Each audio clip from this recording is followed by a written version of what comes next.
Good day, everybody. Welcome to episode 7 of Reach for the Firefighter Badge. This is Steve Prziborowski. Episode 7 is going to discuss what will a fire department require me to do to get the badge. The badge doesn't fall out of the sky. You've got to make some effort to get the badge. So let's get started, and I'll give you a quick overview of the firefighter hiring process that most departments require of you. As always, just a reminder, my websites, code3firetraining.com, as well as chabotfire.com, have a lot of great resources. Click the free stuff link, hours and hours and days of information to keep you busy and to help you be the best you can be. Again, these webinars are based on 2 of the 3 books I've had published. Number 1, The Future Firefighters Preparation Guide. Number 2, Reach for the Firefighter Badge. Complementary books that are unique, but also great information that'll help you become a firefighter. So it's simple. To become a firefighter, I just need to go down to the local firehouse, knock on the door, and they'll tell me to start tomorrow, right? Right? Maybe? Bueller? No, sorry, it isn't that easy. I encourage you, if you haven't done so already, please go down to your local firehouse, knock on the door, put a smile on your face, dress nicely, professionally, appropriately, maybe have some dessert on you. Always nice to provide firefighters with dessert. And then let them know that, hey, my name's Steve. I live down the street on whatchamacallit Street.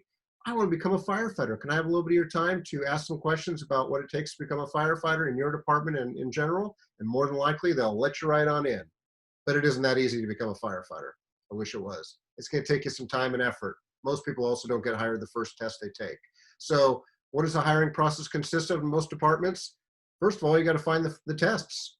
Most departments don't test on a regular basis, meaning the fire department of your dreams, let's just say it's the Tulsa, Oklahoma Fire Department, they may test every year or every 2 years or every 3 or 4 years. Could be longer, could be shorter, depending on their needs. So you can't just say, I want to become a firefighter, and you know what? This is my dream department because it's the town I live in or whatever, and then expect them to give you the job. You may have to take that same test multiple times. I took the city of San Jose's test 4 times over 4.5 years. Yeah, 4 times over 4.5 years, because they would usually hire a group of, say, 20, 30, 40 people off that first list and then kill the list.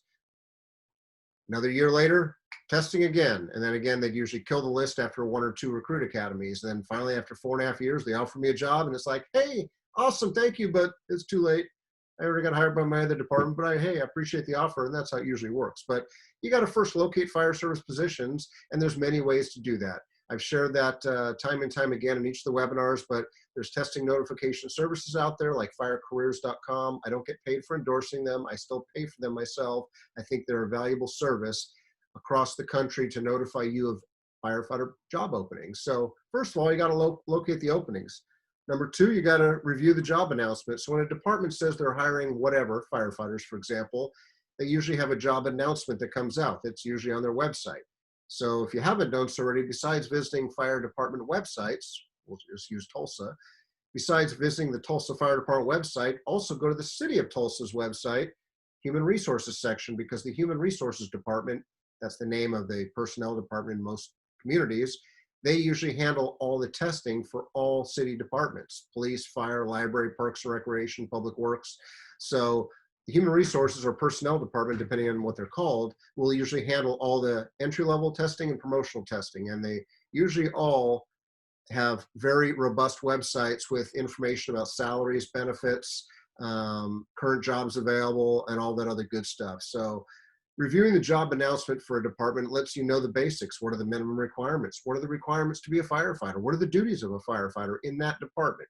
What's the unique things that the department has to offer, maybe in wages, benefits, working conditions. Maybe the job announcement will also give you a little overview about the department itself or the community itself, hopefully both. But you review the job announcement, as long as you meet the minimum requirements that we talked about in previous webinars. If you meet the minimum requirements, apply. I love it when I hear students or wannabe firefighters say, well, yeah, Steve, or hey, Chief, yeah, I know I meet the requirements, but I don't know if I'm going to put the application in. Why? Because I don't want to work for that department. What do you mean, that department? It's a job, isn't it? Take the darn job. And what do you mean, that department? Well, I've heard, I got a buddy there that says this and that. You know what? Don't believe everything you hear. You're always going to find happy employees at every department and also miserable employees at every department. So to me, you got nothing to lose. Take the darn test. What's the worst that could happen? You get a job offer, then take the job. Now you got experience. Well, it's not my dream department. Well, take the job, you got experience, and now it's easier getting another job once you have a job in the same field. So, hey, and on the flip side, let's say they don't offer you a job. Well, I failed the test or I didn't score high enough. Hey, who cares? Just some lost time. But that was hopefully valuable time well spent because it exposed you to the process. And guess what? Within a couple of years, maybe more, maybe less, there'll be another testing process. If not at that community, somewhere else. So take the darn test if you meet the requirements. Obviously, that's the application part of it. Make sure you follow the instructions. Now, most of the departments, if not all the departments on the job announcement have specific instructions. Please highlight, and however you do that, whether it's a highlighter pen or circling it with a pen or pencil or post-it note or something, highlight the key points. Key points being minimum requirements, maybe testing dates, especially date of the application. I've seen a lot of candidates that fail to follow instructions. Let's say the applications are due. Last day to apply is, say, Friday, July 31st at 5 p.m. 5 p.m., whatever, Pacific time. And I've seen candidates that wait till August 1st or maybe 5:02. And then it's like, uh-oh, they locked it out. Yeah, they did. You didn't follow instructions. Follow the instructions. Dot all your I's, cross all your T's. Be anal retentive about it, 'cause it may help out and pay dividends in the future, because I've seen a lot of candidates get their applications rejected for not following instructions. So I know, easier said than done. A lot of departments, the first step, if you meet the qualifications and they accept your application, is to usually host a written examination. Written examination is typically 100 questions, multiple choice, math, English, reading comprehension, maybe map reading, mechanical ability, things like that. There's a lot of information on websites out there if you do some Google searching on all these processes, all these phases of the process. So usually a written examination where you got to score 70% or better to move on to the next step. What are the next steps? Usually in most departments, there may be a skills assessment. And that's only though if they require EMT or paramedic or maybe firefighter 1. As you've hopefully learned watching the previous episodes, not every department requires EMT or paramedic. Not every department requires a firefighter 1 academy. But if they do, it's fair game for them to test you on these skills. My department, for our paramedics, we have a skills assessment, which requires you to basically perform a patient assessment or do some other type of advanced life support paramedic related skills. It's not uncommon for anywhere from 25 to 50% of the candidates to fail that. These are working paramedics. It's not rocket science. We give them the skill sheets in advance. Please study this. Here's your National Registry paramedic skill sheet. Any one of these is fair game. And it's still amazing when people can't follow the instructions and go line by line and check the box, for lack of a better term. But again, if a department does not require you to be an EMT, a paramedic, or firefighter 1, they can't test you on that stuff during the process. But again, if they do require those things, be prepared for some type of skills station, because the skills assessment, especially if it's EMS related skills, they can fail a lot of people, and you don't want to be one of those folks. Here's a quick question. Think about EMT. For those of you that have been EMTs or finished EMT school, odds are if you're not working as an EMT using your skills, you're going to forget about that stuff within 30 days of the last day of EMT. It's human nature. And then now all of a sudden, let's imagine you're taking your dream department's test. And one of the questions during the skills assessment, besides a patient assessment scenario, is, hey, tell me 5 signs and symptoms of, say, hypothermia. And you're like, huh? Or 5 signs and symptoms of a heat-related emergency. And you're like, huh? Or what's the difference between heat cramps, heat exhaustion, heat stroke? Those are all EMT skills that you should have learned. So again, if the department requires you to have certain skills or certain certifications to take the test, it's fair game for them to test you on that during the process. If they don't require it, meaning they just say 18 years old, high school diploma, then that's the only fair stuff they can test you on. Obviously nothing related to age, but they can test you on high school diploma or GED related stuff, math, English, and so forth.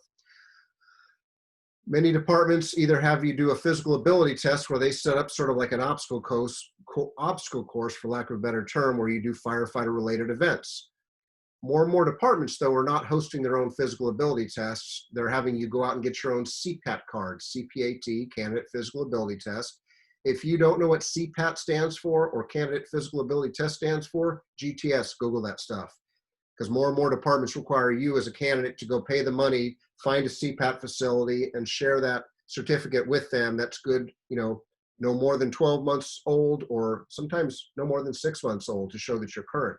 You got to prove that you're somewhat capable. Well, the CPAT doesn't mean you're going to be an awesome firefighter. The CPAT means, simply put, that you have the necessary skills to be able to at least start a recruit academy and be able to at least attempt to do the basic firefighter skills. Doesn't mean you're going to be physically fit, doesn't mean you're awesome at physical fitness. It just means that at that snapshot in time when you pass the CPAT, you at least have what it takes to start a recruit academy. Hopefully you've done enough besides the CPAT and you have a regular routine and a regular physical fitness program. And if you don't, now's the time to get one, because it's a physical job. And I see a lot of people that get fired from fire departments or released during the recruit academy because of physical fitness related issues. So you got to have cardio, you got to have strength, you got to have everything. I'm not a physical fitness expert by any means, but there's, thank God, lots of resources out there for you. You got to be able to pass the test, but more importantly, do the job. Most departments, if anything, are going to have an oral interview where there's going to be 2 to up to 7 people, usually 3 or 4 people, but up to 7 people in front of you asking you a battery of questions, maybe as few as 4, maybe as many as 12 or 13 in as little as 8 minutes, or maybe as much as 30 or 45 minutes.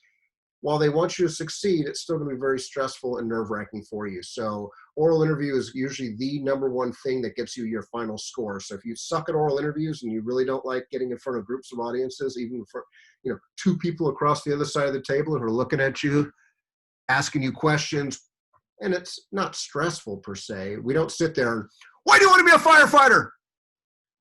That's old school. Usually most oral board raters have a smile on their face. They try to put you at ease. They want you to do well. Trust me, we want you to do well. So we try to put you at ease, and we try to smile, and we try to show encouragement. Tell us why you want to be a firefighter. Tell us how you prepared to be a firefighter. So again, we're trying to make it as inviting as possible so you're at your best. Still though, even with that, some candidates just are so stressed and so nerve-wracked, they just can't get it out, and they just don't have anything to say, and they're robotic. Don't let that be you. We'll talk more about oral interviews in future webinars, because I think it's worth a lot of time and effort just discussing oral interviews, because they're so important. Like I said, it's usually the #1 thing that gets you your final score. Many departments, if they're going to hire people, the oral interview is like the first screening level, if not the written test. But usually there's a screening level where you got to pass, like say the written test, like I previously talked about, with 70%. Then you go on to like the oral interview. If you pass that with 70% or more, well, let's say a couple hundred people took the interviews, which is not uncommon, but the department wants to hire 5 people. Well, if the oral boards say interviewed 500 people, which is a lot, usually it's 100, 200 maybe, and they rank maybe candidates 1 through, I don't know, 85. What about 86 through 150 or 200? Well, a lot of people don't pass the oral interview for whatever reason. There's a lot of times no shows. There's a lot of times just other reasons that people don't pass or show up. So not everyone that takes the oral passes the oral. So let's say there's, say, 85 people on the list, but the chief wants to hire 5. Well, from there, the chief may elect to do a chief's interview. A chief's interview is typically the chief, he or she, one-on-one with the candidate, or maybe be the chief and his or her command staff, maybe their deputies, their assistant chiefs, or division chiefs. It may be 1 or 2 of them, it may be a group of them, it may be a group of battalion chiefs at the middle management rank. But it's a second level interview that usually takes a lesser amount of people to make sure there's enough eyes and ears on these candidates that are moving forward. And then from there, you may get a conditional offer, and I share both these points, because usually most departments, the conditional offer is them extending you a job offer for the next recruit academy, pending completion of a background and or whatever else. Most departments usually have a background, a medical evaluation, maybe a psychological evaluation, maybe a polygraph evaluation, lie detector test. Every department's different. So all these can change department to department, but these are the more common ones. The benefit of giving you the conditional offer, it doesn't mean you're guaranteed a job. It just means they can dig deeper into your background. Meaning if they don't give you a conditional offer, they can't dig that deep. So most departments usually say, hey, as long as you pass these next steps, you're golden. Well, you still got to pass the background investigation, and we'll talk about backgrounds in a future webinar, but I encourage you to do research through the internet on all these topics just so you have a better idea. And again, the Chabot Fire website I run for the college, the free stuff link, has a lot of information on all these phases. Like I mentioned, there may be a medical examination more than likely to prove that to determine that you're fit for duty to become a firefighter. There may be a psychological examination or evaluation by a psychologist to compare information between the background investigation, basically asking you a lot of the same questions just to make sure the two match up. Some departments as well may offer a polygraph or lie detector examination. And then if you do all those successfully, you go to the recruit academy, which could be anywhere from a couple of weeks to a number of months. I mean, some departments have a 6-month recruit academy. Ours is 4 months, actually 5 months, because we do 4 months of the department academy at another department runs it for us. And we partner up with them, and then we bring you in for another month of in-house stuff. So it's about 5 weeks of Monday through Friday, 8 to 5. And it's not Monday through Friday, 8 to 5. Those off hours, you're studying a lot, because usually you have daily tests every day that you got to pass with an 80% score or better. So, and on your weekends, well, guess what? You're tired as heck during the recruit academy, because usually the day starts or ends with physical fitness and physical activity throughout in between the classroom phases. It's intensive. And the last thing you want to do when you get home at night is study, but you have to, because like I said, you got to test the next morning. And then usually when it comes to the weekend, it's like, oh, I'm going to relax. Well, you probably still have to study. So recruit academy is challenging, but it's not impossible. I mean, every firefighter for the most part has had to pass a recruit academy. That's why I encourage people to go through a college firefighter 1 academy if they have the option to or the ability to, because usually that's the same as a fire department's recruit academy, or very similar. So going through it at the college once gives you hopefully a lot of confidence that you'll do well when the department hires you. And then if you pass the academy, usually there's a probationary period as a probationary firefighter, maybe 6 months, 12 months is more common. I've seen some fire departments with a 2 or 3 year probationary period. All that means is you're still a firefighter, you're still functioning on a fire crew. Most fire engines are staffed with 3 people nationwide. Some are 4, but most are 3. And you could be that third person on a fire engine right after the academy, starting day 1 of the probationary period. And during a probationary period, you're getting evaluated and tested daily. You're probably going to have monthly or quarterly evaluations from the training division just to make sure that you're continuing to do well and make good progress.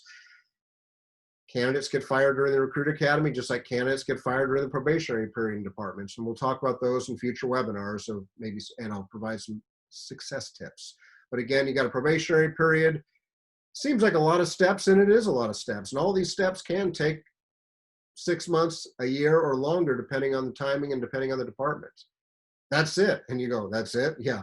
A lot of hoops to jump through just to become a firefighter. But again, like I shared, I'll try to get more into each of those topics in the future. But here's something to think about. Let's just end with this. A lot of people are worried about, well, that guy, that gal, my competition. No, your only true competition is yourself, not others. Think about that.